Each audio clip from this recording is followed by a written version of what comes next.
Okay, I understand that. I understand that. Okay. So let's. It's a fact a perfect opportunity to just say a word of prayer. Father, thank you for this opportunity and this honor you for what we're doing and what you're doing. Accept my thanks in Jesus' name. Amen. Let's go straight into it. We don't have all the time in the world. Okay, I'm trying to move the screen now. All right. So welcome everyone. For those, if you're watching for the first time or if you are here already, welcome. And this is our webinar where we are having farm banking. And the agenda for today is clearly spelled out. We're going to have our introduction. We're going to give our welcome thoughts, and we're going to share briefly about permaculture. And then also we'll introduce you to farm banking. And then we'll also then talk about the link between agriculture and architecture.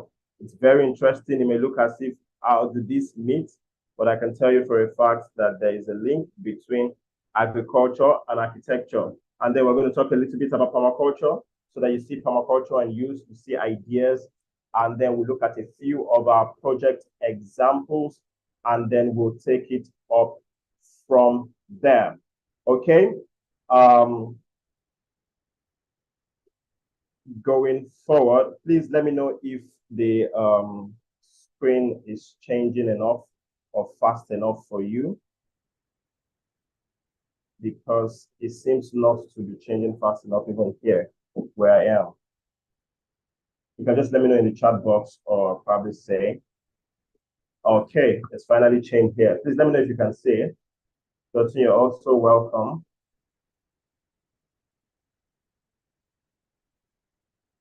Okay, I want to know if you can see it.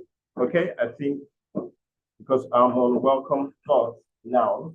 And for our welcome thoughts, we're saying that you've heard it said, we're adding to the narrative. They have heard it said, the popular statement that you don't have to wait, don't wait to buy land and wait. But we're adding to that narrative. And what we're adding to that narrative is to say that rather than just buying land and wait, you can plant on the land and gain as you wait. So essentially, we're bringing two different or separate industries and professions together. And we're joining that by saying that architecture, agriculture find a common ground, and that common ground is permaculture. And permaculture provides a very good opportunity for us to express that. All right. Moving on now. It's a little slow in changing the screen. I hope you are able to see it on your own end there. Okay, so now we're introducing land banking.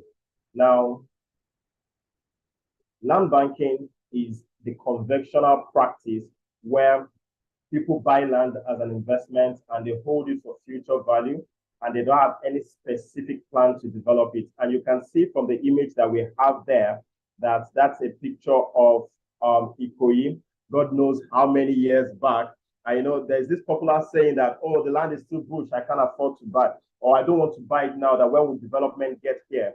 But remember, see this picture. I don't know what 1900 or 1800 this possibly was, but do not say any bush is far. So this is what land banking typically says, where people go up and they mop up properties that are still not yet developed. And the pros of that is that it is still affordable. They require little maintenance, and it has the potential for high returns. I'm going to share the story of one of a real estate mogul. A lot of people might not consider him a real estate mogul because they know him more as a pastor, and that's Pastor Matthew Ashimolo. I'll share his story going forward, but let's look at it. And then it also offers security. Now, the challenge with land banking is that you tend to lock down your capital for a long time. And then for those of us in West Africa, you can experience land grabbing, land banking, land grabbing. Land grabbing simply is a situation where people, popularly known as land grabbers, we know them better as Omonile, they come and then they sell the land to other people. And then the third challenge is that it is expensive to to safeguard the property in terms of title, getting your perfect title, and getting fencing because it may be more than the cost of the land is there itself. So for instance, they tell you that land in one village is very affordable, but the cost to put up a fence in a village is just about the same cost to put it up in a city. So you begin to wonder that pro and the challenge with it. All right, moving on with land banking. Okay, waiting on this to move. Now, land banking is also the key idea behind land banking is that it allows you hold the portfolio asset for 10 to 30 years. And one of the things I'm trying to show with our pictures here is to let you know that it's tied to real estate. And since real estate is tied to the earth, it's one of the ways that the wealthy keep their wealth generationally.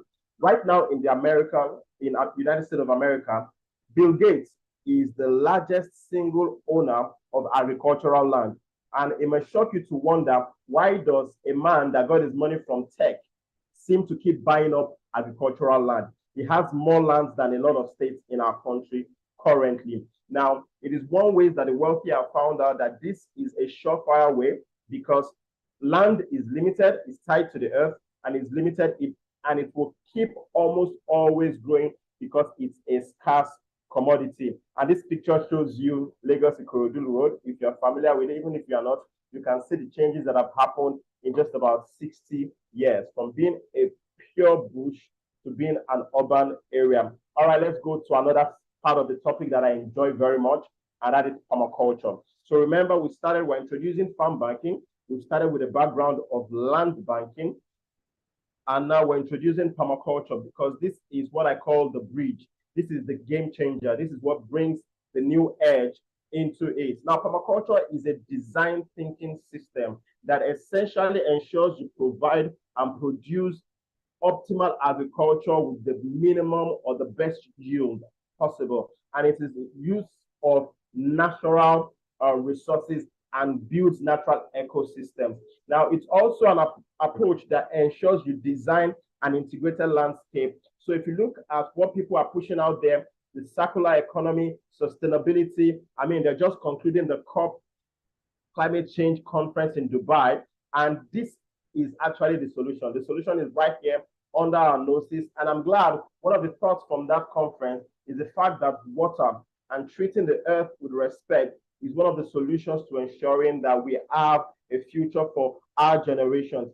Now, with permaculture, one of the things we should note is that there are three core principles or core ethics, which we call, and that is caring for the earth, caring for people, and ensuring that we have a surplus with it, which we tag a fair share.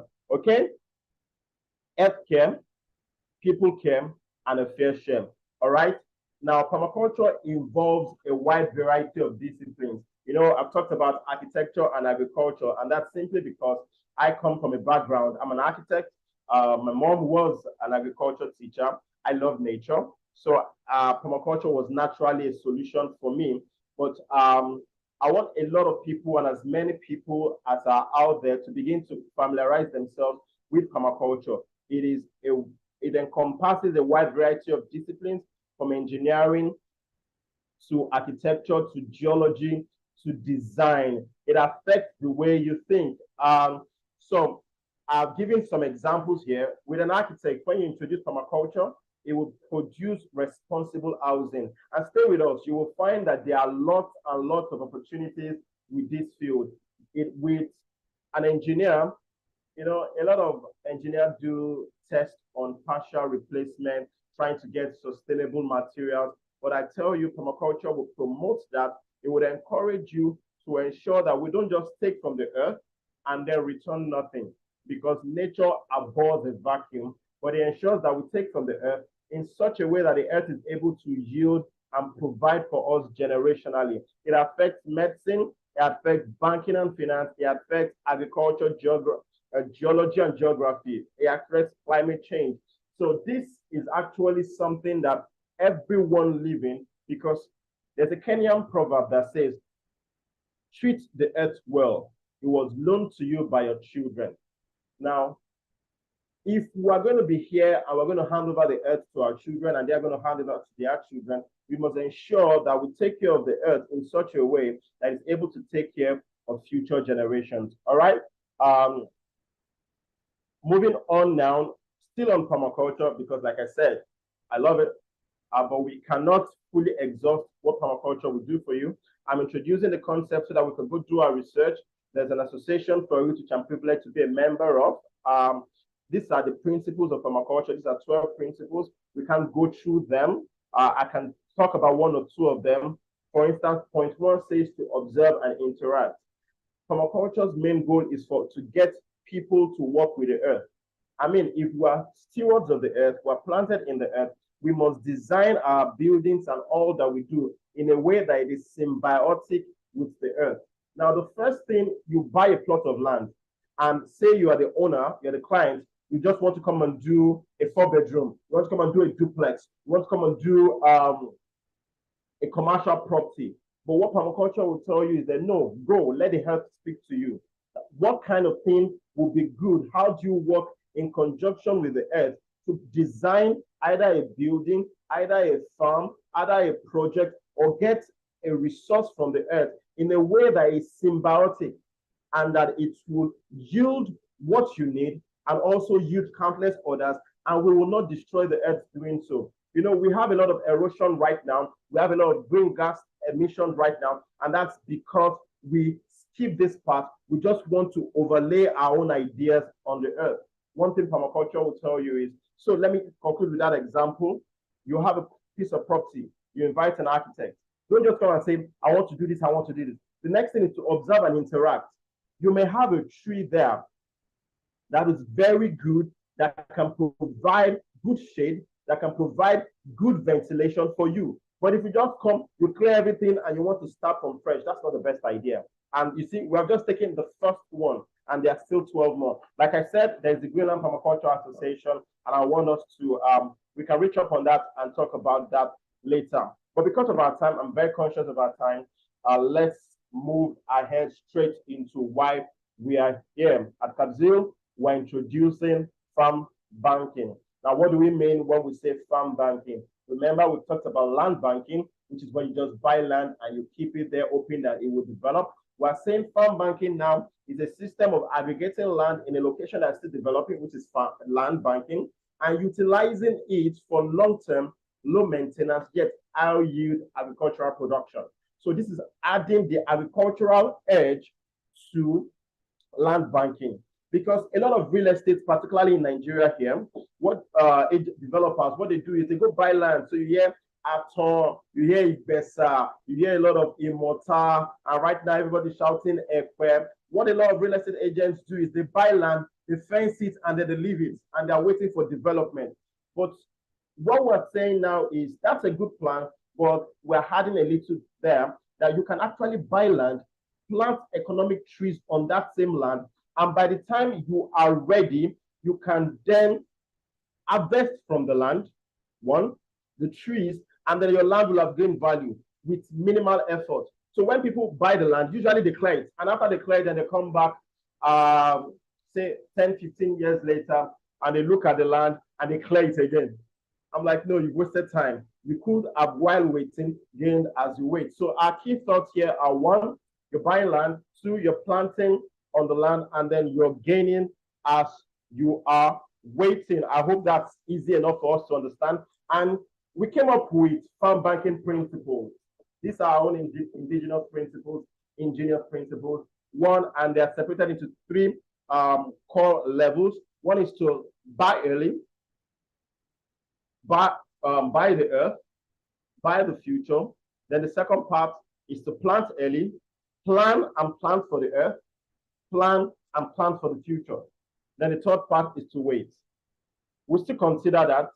So look at it, like I said, there are 3 levels. Level 1, buying matrix. Level 2, the planting matrix. And level 3 is the waiting matrix.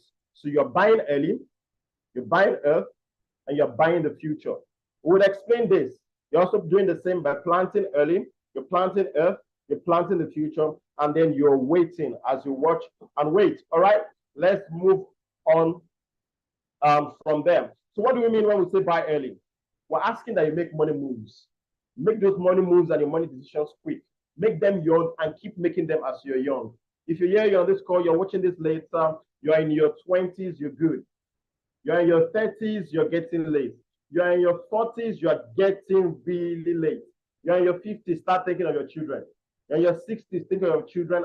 You're in your 70s, think of your children and their children. Now, I'll tell you a story. I finished from university, first degree in 2010. And I was privileged to lead at one of the organizations, the fellowship. And we got a piece of property. Like I said, you see, I've been in between agriculture and architecture for a long while, yeah, pretty much all my life. And we got a piece of property, and because we're just students, we couldn't afford to do a perimeter fencing, but we didn't want subsequent generations not to know that this was going to be the boundary. So what we did was planted flowers. I could have showed you pictures. I've shown members of our community these pictures, I think 2022, at our AGM in January last year. And we planted flowers, and then 10 years later, those flowers have grown thick, but they're just flowers. So we were able to succeed in our primary vision to keep the space for the fellowship. But had we known, it would have been cheaper to have planted some economic trees. And then 10 years later, we could have cut some of them out, left out seedlings that would regrow, and the fellowship will have made a lot of money, or we'll have used the wood to roof the building when we're going to roof 10 years later. But then, you see, it's important that at least I now know now, so it's time to start early. And the second thing is to buy the earth. The important thing why we keep talking about buying the earth is, you see, there is no investment like the earth. And that's why they say real estate is the only estate that is real. Because right now, people are talking about maybe crypto, they're talking about stocks, they're talking about different things. The stock market can crash, crypto, different things can happen to it, different things can happen to a lot of things. But with the earth, you can only lose what's on it, you can't lose it. You can't burn the earth. You can't kill it by flooding it. It will always be there. So we must respect the earth. It cannot literally be stolen in the sense that you wake up one day and your piece of land is no longer there. It's either they've changed the title, but the land will always be there. And that's why even right now, when Her Majesty the Queen Elizabeth, passed on, King Charles, once it became king, it became automatically one of the richest people. Because not only does he have a lot of land that they have kept since the 1700s and earlier, the land of people who have no title, who are probably dead, the tax reverts to him. Interesting, right? The rich currently tie a lot of their wealth to real estate. And number three is to buy the future. I'm conscious of time. Buy the future talks about your vision. For instance, I'll just give you an example of what I did when I was president of our fellowship, how that we planted, yeah, but we didn't plant the right thing. So we wanted to safeguard the property, which we did, and that's good. But we could have won if I had known about farm banking then. Of course, we're just creating this, right? We would have planted trees, maybe teak, malina, any Iroko, mahogany. We would have planted those. We would have reaped a good harvest with minimal investment, and the purpose will have still been there. And then this is an economic statement. Usually they say, be fearful when men are greedy, be greedy when men are fearful. But I put it this way: be careful when men are greedy. Understand when everybody is rushing to buy. Be careful, analyze. Now, when men are fearful, it's time for you to buy.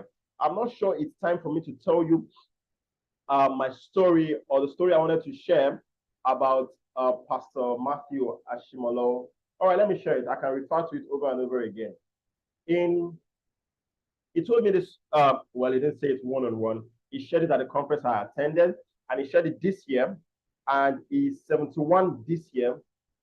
32 years ago, he was in the UK, based in the UK. He started buying land in Nigeria, in Mowe. He didn't have a house in Nigeria. He will come and rent hotels in Nigeria. Sometimes his family members will not know that he's around, and he started buying land in Mowe. Now, 32 years ago from today, I mean, that is in the 90s, right? 32 years ago, he was buying land and he was just keeping. Buying land till he accumulated 900 acres. Now, I read an article, I didn't hear this from this, but I heard an article that said he was buying those lands at 100,000 per acre. But what I heard from him specifically was that he bought lands until he bought 900 acres, and he had more lands than even the traditional rulers, so that they were jealous of him, and he fenced that land and he left it for 32 years. Then last year, he started selling some of them, and he started selling at 15 million per acre. The 100,000 to 15 million per acre. Do the maths. Now, what if we had applied farm banking? As if, you know, he fenced it. That means he had money to fence it. Imagine he had planted trees on 900 acres. We'll come back to that. So plant early. You're 32. Imagine 32 plus 32. You'll be 64. You'll still be alive. Pastor Matthew right now is alive. He's enjoying his money. So plant trees, and there's this Chinese proverb that says the best time was 20 years ago. The second best next time is right now. Now plant for the earth. When I say plant for the earth, we're going to show you specific examples. I'm going to show you some of our own examples. Employ a sustainable design thinking system. Don't just plant trees that haphazardly. Plant them in an economic manner. Plant them in a way that will yield the best return. Don't just plant them that, oh, we do this here, we do this here. Design for it. And that is why I started by introducing permaculture, because you can plant in a way that they are both beneficial to you, to the earth, and so that by the time it is time for you to get them, you have an abundant harvest with minimal work. And then plan for the future. Think 30 years. For most of us, if you're here, listening here, because I'm sharing the screen, I can't see all the participants, but I'll look and make reference to us later. If you have 30 years to your years, you'll still be here right now.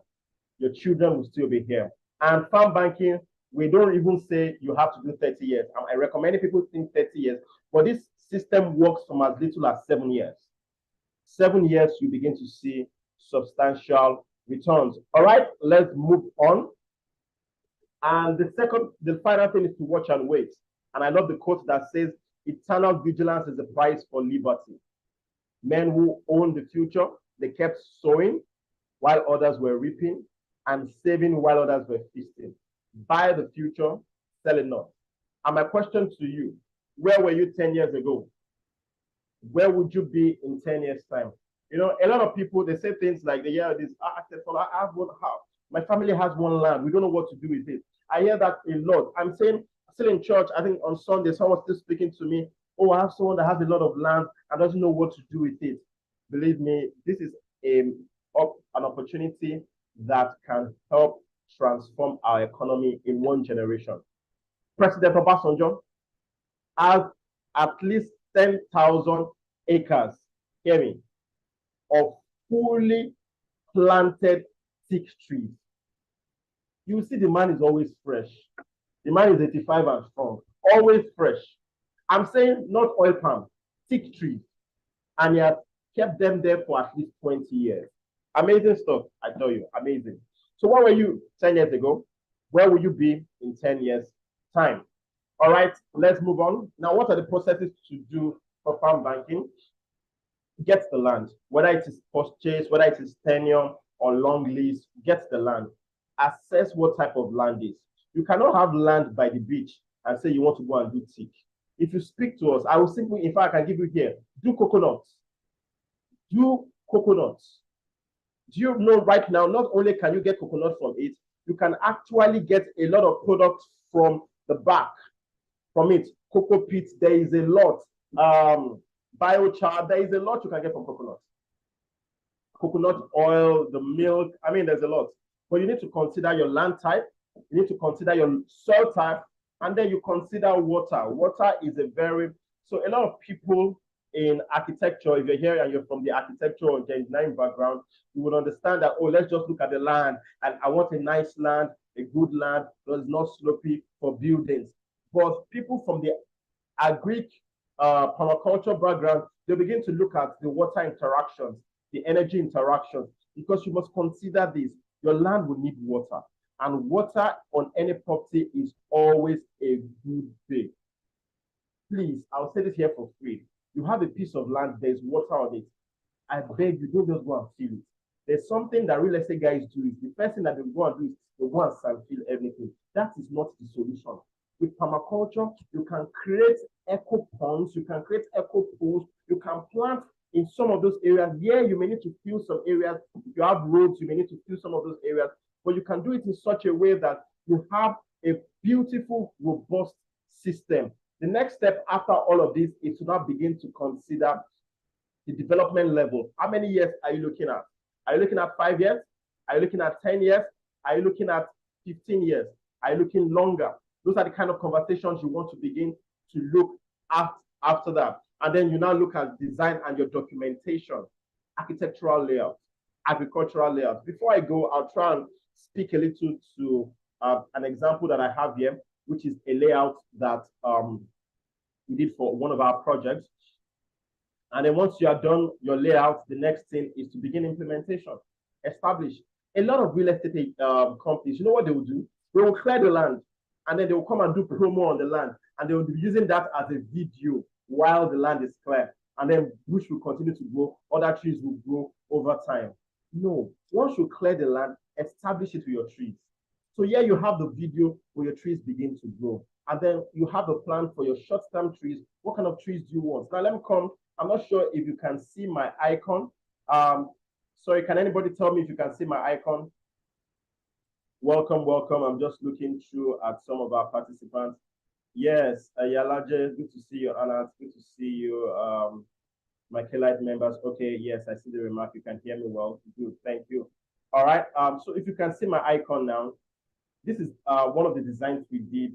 And if you can see the green portions are designed as parks. So what we mean by parks is they are only going to be, and you see that in another video soon, they are only going to be orchards. They're going to be fruit trees places that people can come and play. You know, imagine going to a tree in your estate, and then you can pluck a pear. You can pluck avocado. Another season it is mango. Another season it's oranges.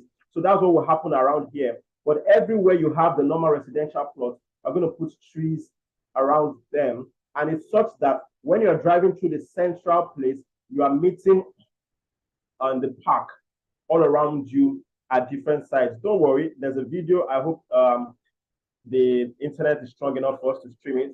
And let's look at this.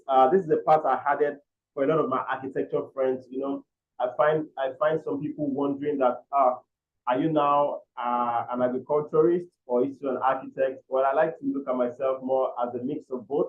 I found permaculture, or can I say permaculture found me? And in its finding of me, I found a very interesting link between those two professions, all right? Like I say, they are very similar professions in the sense that they deal primarily with the earth, living things, and everything that binds them. So architecture, agriculture, they both deal with the earth. They both deal with living things and the science that binds them. And you see similarities that I've listed here. You know, it would be funny for you to note that architects will talk about ecosystem, and then agriculturists will talk about ecosystem. Architects talk about the climate, the same with agriculturists. We both talk about plants, but for different purposes. We both talk about structures, waste management, recycle, climate smart. All of these things that we talk about are actually, so I find it very interesting that these two distinct professions that are from basic human needs are actually very intermarried. But most times, the plant scientists, agronomics, agriculture guys, they just do their thing. They do what they know how to do best. The architecture guys do their thing. They do what they know how to do best. But once there is a sweet marriage, believe you me, human beings will enjoy it. Human beings will be grateful for it. And that mix, I find, has been called, I wanted to give it the name agriculture, but I find that it has been called agriculture, agritecture, by other brilliant minds. Now, let me just share some of the ideas that I put out there. For instance, instead of just having a normal roof garden or a flat roof, our flat roofs can become greenhouses. We can have passive solar design. Architects will understand what I'm saying. Passive solar design that incorporates plants who provide the oxygen, take out CO2, and they allow for the interaction and the movement of air. Now, for instance, when you're doing an architectural design, you talk about landscape, but rather I talk nowadays about foodscape.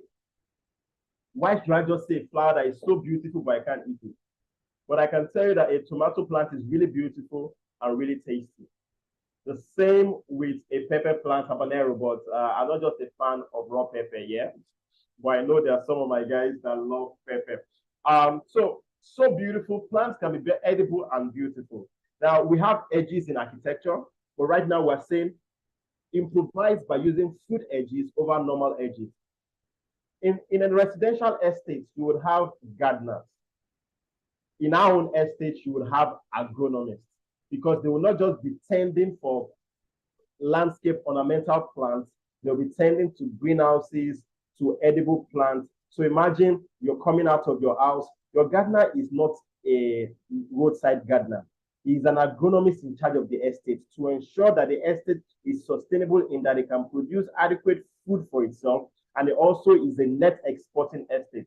So we have Amen Estates, Ituno, we have a lot of big estates they're developing, and right now, these are some of the concepts that we need to have. Everybody's talking about smart cities, smart designs, and we're looking at importing technology. And what we're simply saying is, don't try and import technology yet. Technology is great, yeah, but there are things that we can do right now. Living walls. For instance, we know that the sun rises on the east, sets on the west. So for architects, we do not like the west. For farmers, they love the west. So for architects, we try and block out the west sun. Farmers want the west sun. So why not we have a wall that is blocking out the west, but is planting the west, a living wall? These are concepts that are not necessarily. So as I began to think about them, and in my research, I found out that there are other people thinking like that. There are other people who have begun to test it in different areas, and it has been working beautifully. It just needs to become mainstream, and that's why we're once again pushing it out there. The next thing is to have orchards. So we want to have tree houses, we want to have shade trees, but can't you have, do you want to tell me that a mango tree will not be a shade tree? The only challenge you can have with a mango tree is a mango falling on your head, and I don't think that's a bad challenge because you can eat the mango. So a shade tree. I know the funny thing, in architecture, we talk about rainwater harvesting. In agriculture, we talk about rainwater harvesting. I see a marriage, and that's what we're here for. That's what the future and what we're positioning ourselves for. And then swales. I'll show you a swale as part of our examples today over natural drainages.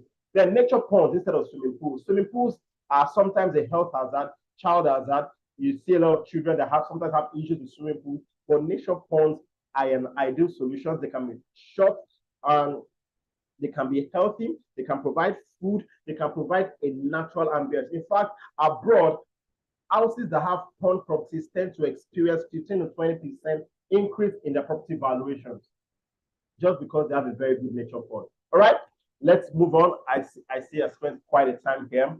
All right, we can just read through this and we'll try and make some of the slides available so that we can go through that. I'm conscious of our time. I don't want it too long for people. Some of our ideas out there, consider plants as design elements. You know, for agriculture guys here, all of this will seem so normal. That yes, plants can be dehumidifiers. But you know what architects will do? We go and bring every equipment. Plants can work with air quality control. Plants can do pest control. You don't like mosquitoes, you don't like certain pests, plants, and in fact, you know the funny thing, a nature pond can solve the problem of mosquitoes because all you need to do is introduce underwater light and fish. When you introduce underwater light and fish, the underwater light will attract insects and bugs at night, and the fish will come and pick them up. Simple, free idea, just shared. Temperature control food. Another idea that we're sharing to people, I know, is to design from the future backward. Imagine what you want to have in 20, 30 years. So right now, I have a challenge in that I don't know the kind of house that I want to build anymore because the kind of future that I'm imagining is changing graphically rapidly.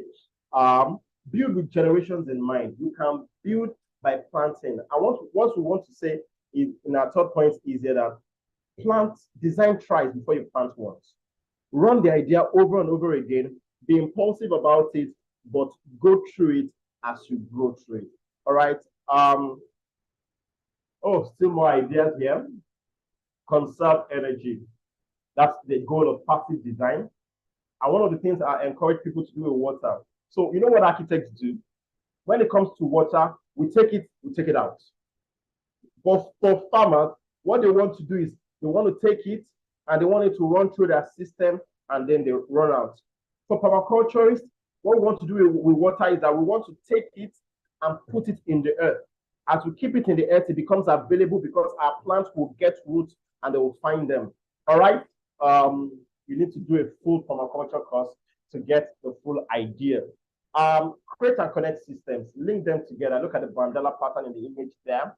Imitate nature. There is a lot of perfect design. You know, there's a 5-story building, I think in Zimbabwe, that was imitating the ant hill. That you can build story buildings, and I'll show one of our projects. I mean, it's an agricultural project, but it's a building. Right now on the farm where it is, people literally prefer to go and sit there in the afternoon because it was built using bricks and built with a lot of fenestration, windows, hair movement. So in the hot afternoon, if you come out, there is a remarkable difference in the temperature flow. It's very cool inside, even though it is hot outside. All right, moving on. Now it's time to get to know us. We're Kabzeel. I'm privileged to be the lead. We're an environmental consulting firm. You must have seen that. We're able to combine both architecture and agriculture with permaculture. One of our things we love to do right now and our focus into the future is not just the regular architecture, but permaculture, agriculture, sustainable ecosystem. And some of the projects that we're doing right now is resource design and development. And lastly, we also do architecture. So resource design, taking large pieces of property, a farm, turning it into an ecosystem that will be very beautiful. All right, now let's talk about some of our projects as we begin to bring it to a close. This is Toilet Farm Lab in Awowo. It's a massive project. It's 300 acres, but what we got to do was a privilege to start up the permaculture side. So like I said, the design you're seeing on the left, you can see here, is purely a permaculture design. So it's not just an architectural design, it's a permaculture design. Sadly, well, so the building to the right is this first two here. If you can see my cursor, this first two here, that's what you're seeing here. So we designed it to be like a place for people to come and see. And then by the time it was time to construct and we sent the bill to the client, it was like, hey, the bill was high. But thankfully, we're able to work out something. So the real design now, we've had to reduce it. We couldn't use the steel that we originally designed for. But what this project has done is that we are able to showcase some of the potentials and possibilities of mixing both of these together. And this is what we're talking about farm banking, how that your farm can become your bank, how your farm can be something you take to the bank. The land that you have lying fallow, with minimal input, you can actually grow lots of income from it.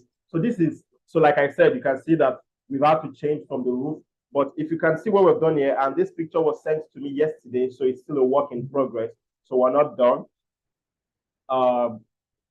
Here is a sit out for, this is a neem tree.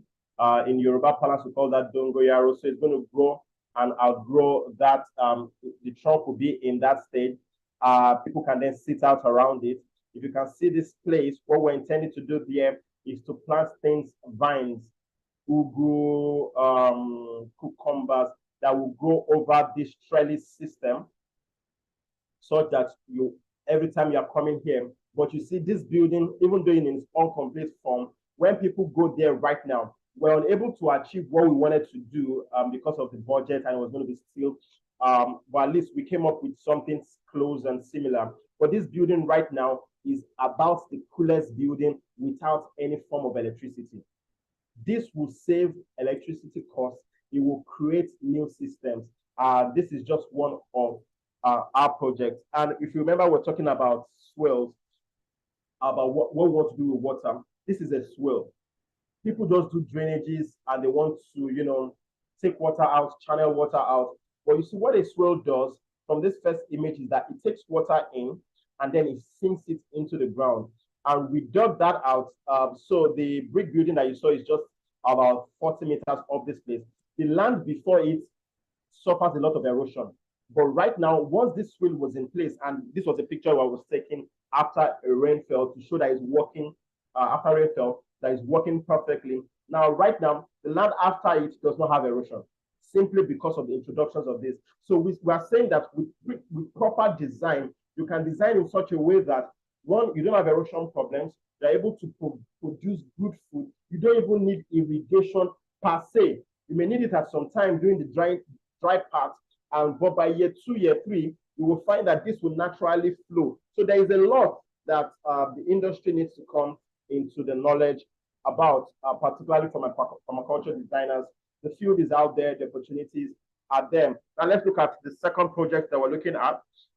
This one is purely a land banking project that we have turned into a farm banking project. Now, this is a different layout. Now, the blue portions show the commercial part. The green one are the parks. So every time we do any project, parks are normal with us. Now, then the red ones are the residences, while the yellowish or mustard color are also residences. Then the brown are for services. Now, so just familiarize yourself with that layout. We will take it a bit further there. So inside the middle point, what people do is then plant ornamental trees. With farm banking, this is what we're telling you to do. In the middle point here, plant fruit trees. You can put your date palm, you can put your coconut, you can plant fruit trees, so that when you have your agronomist working on the farm, they will begin to get a yield. Now, everywhere you have a residential property, is what we're asking, that you plant your economic trees. So now look at it. So we're not just asking, go plant your trees everywhere. Where roads will be left. If you can see from the project, roads will be left as roads, and where houses will be, we'll plant trees all around them, such that people who participate in the project, they're able to say, oh, I already want a kola nut tree, I want a cashew tree, I want a mango tree. So imagine you are building for the future, and by the time you get there, your fruit trees are already producing. So you bought a land, and while you are waiting, it is growing. So that way you are getting double in one. So that's the farm banking idea that we're pushing for people to always see, to always know, to always understand. Because it is a no-brainer, essentially, because it's an opportunity to get 2 in 1. And we have a video here. I hope the internet is strong enough for us to see it. We're almost done. Let me try and play the video here. Let me know, just do a thumbs up if you're able to see the video. I don't know if you can hear it.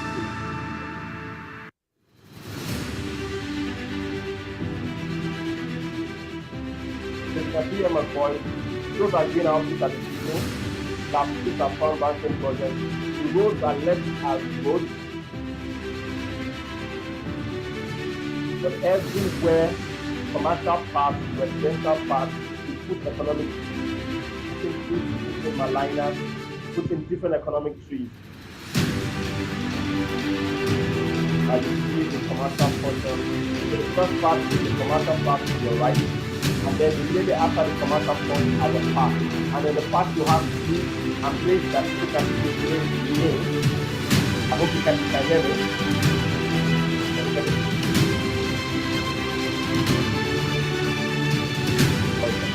So the park is there. That shows the park has 2 trees. And at the center of the road, we have a line of trees. And on both sides, we have commercial trees. So that once it's time for anybody to have to now, once it's time for anybody to come in, that is the problem. So this is farm banking.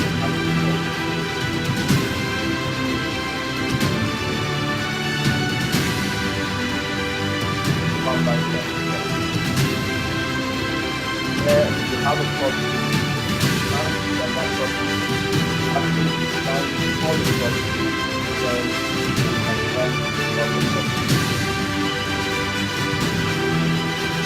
Right? comments. Thank you. Okay. So now it's time for our comments, questions. Do we understand it? Do we get it? If there are no questions or comments or feedback, then I will say thank you so much.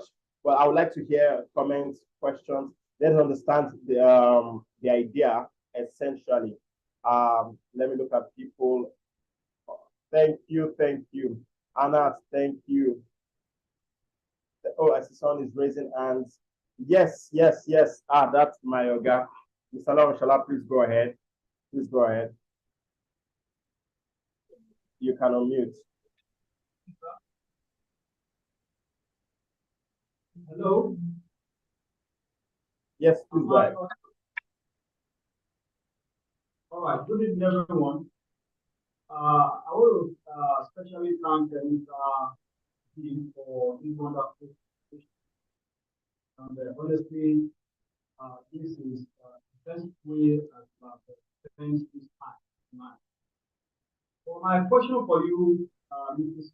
Sorry, sir. We are struggling to hear you. It's not loud enough. Can you please help us either put your mouth to the speaker or project louder, please?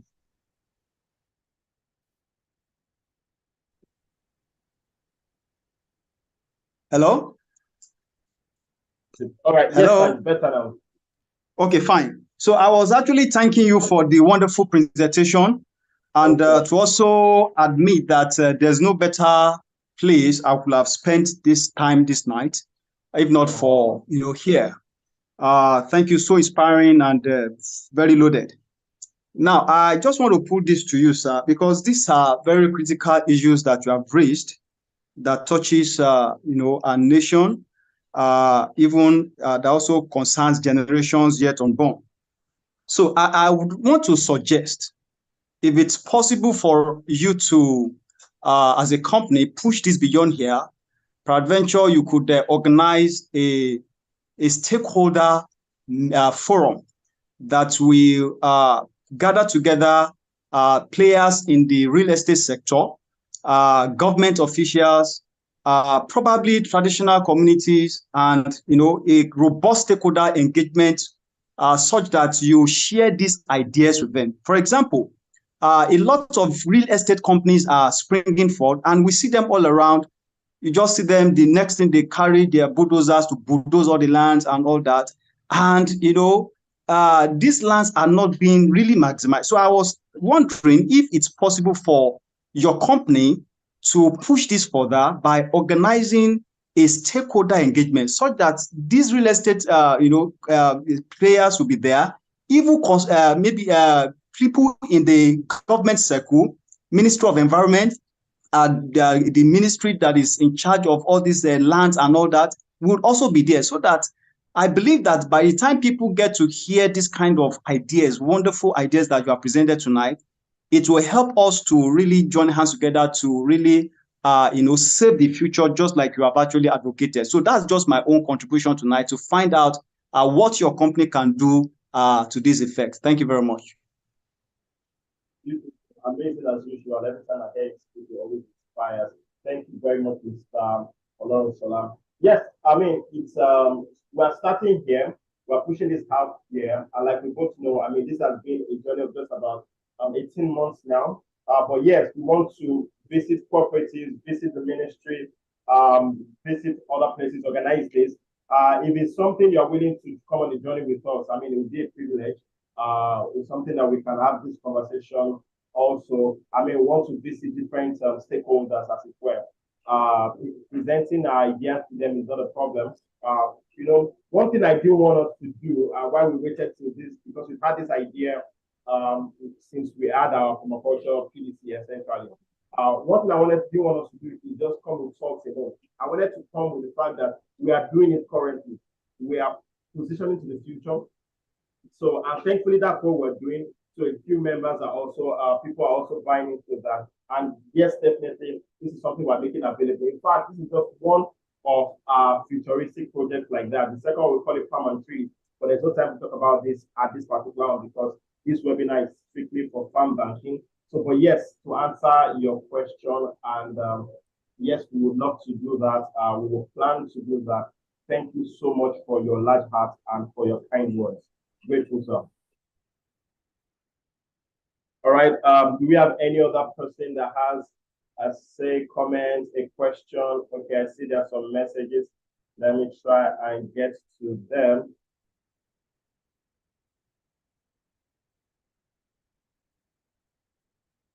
Okay, I see considering planting the trees in the middle of the road.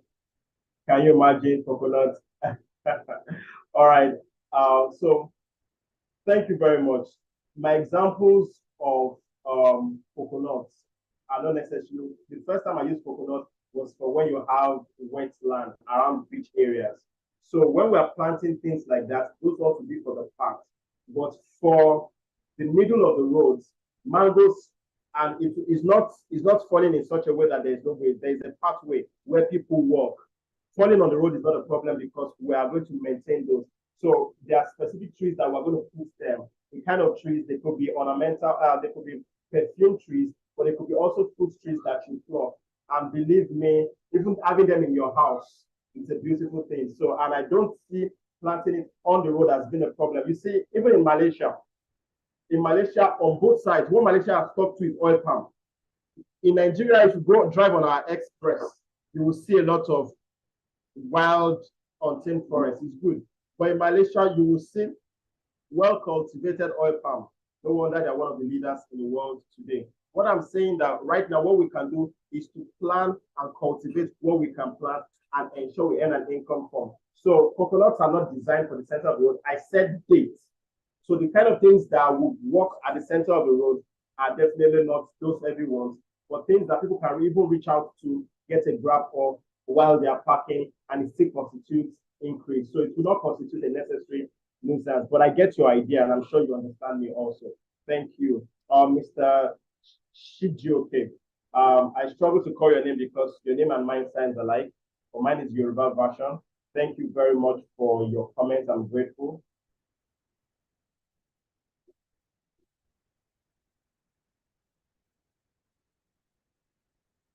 Thank you also for your second comment, Mr. Malik.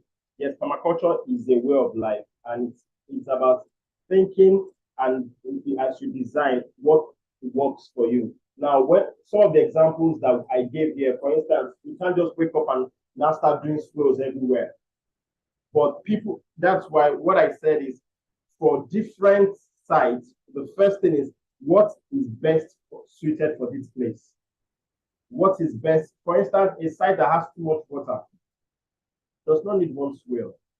There are sites that need swales, there are sites that need drainage channels. Excuse me, please. So we need to understand. That's why we need to understand from different ones. Well, thank you for your comments. I like the fact that they are very rich. All right. Do we have any questions or feedback? If not, I would like to call it pause for tonight.